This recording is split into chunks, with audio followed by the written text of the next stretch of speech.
Opposition to Schopenhauer's Theory of Knowledge by John Vespasian. When Arthur Schopenhauer, 1788 to 1860, began to question mainstream philosophical ideas, he expected heavy opposition and criticism. In this respect, he was not disappointed. Almost all 20th century thinkers have opposed Schopenhauer and his theory of the will. Hefty opposition was no surprise to Schopenhauer precisely because he had presented his ideas as improvements on those of Immanuel Kant, 1724 to 1804, Friedrich Hegel, 1770 to 1831, and other philosophers. Schopenhauer held Kant in high esteem, but despised Hegel profoundly. He considered Hegel a charlatan. When Hegel died due to an epidemic in Berlin, Schopenhauer was jubilant. He only lamented that Hegel had not died earlier, so that the world would have been spared his stupid ideas. At the start of the epidemic, both Hegel and Schopenhauer had been living in Berlin. While Hegel had remained in Berlin and succumbed to the epidemic, Schopenhauer had relocated to Frankfurt at the first sign of danger. Schopenhauer compared to Kant and Hegel. As it was typical of him and his philosophy, Schopenhauer had steered away from excessive risks. When he had first read the news about the epidemic, he did not know its true severity, but immediately decided to relocate. Let the fools risk their lives, if they wish, Schopenhauer had concluded. Let people play with fire if they find it amusing, but you should not risk your life or your health in those games. Schopenhauer had quickly taken the right decision because he was relying on a correct philosophy. Hegel had committed a lethal error because he was relying on wrong ideas. Whether you adopt Schopenhauer's theory of knowledge or not can have serious consequences. In critical situations, it is a question of life or death to make good choices.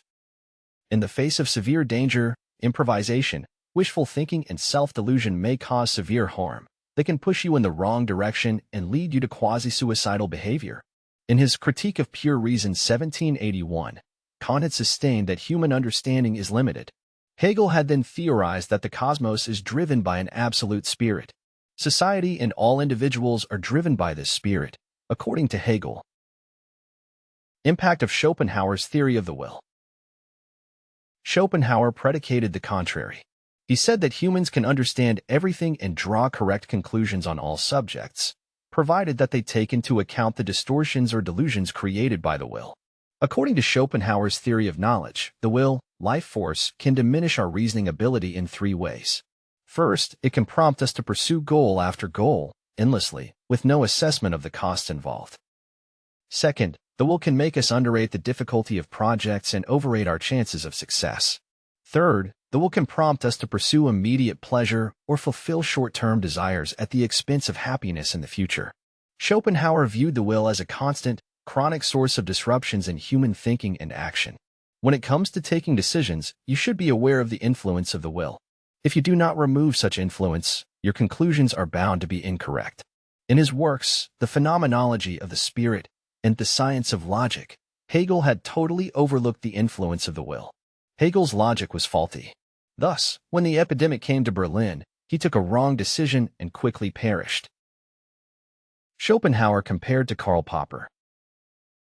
The opposition against Schopenhauer's theory of knowledge became strong in the 20th century, especially in the works of Karl Popper, 1902 to 1994.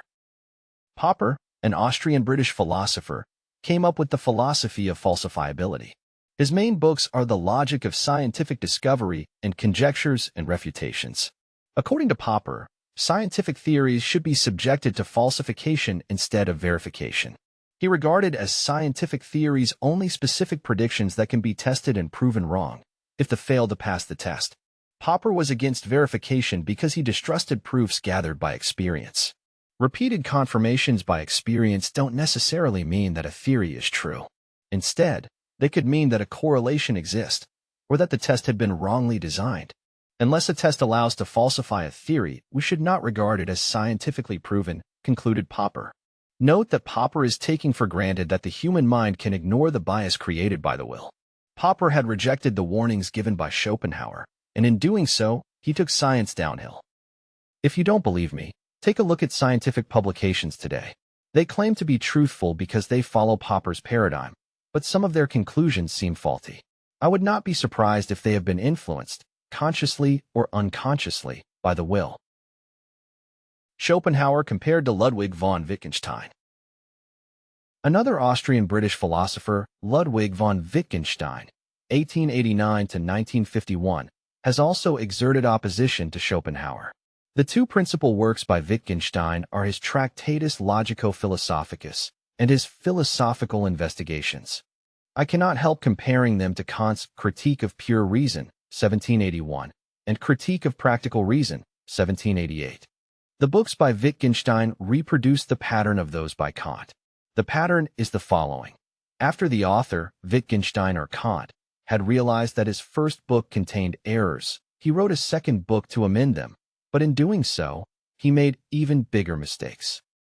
In the Tractatus Logico-Philosophicus, Wittgenstein said that language mirrors the world and should thus be limited by verifiable perceptions.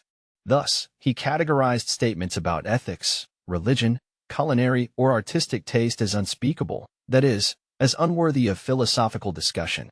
Realizing that his thesis was faulty, Wittgenstein changed course in his Philosophical Investigations.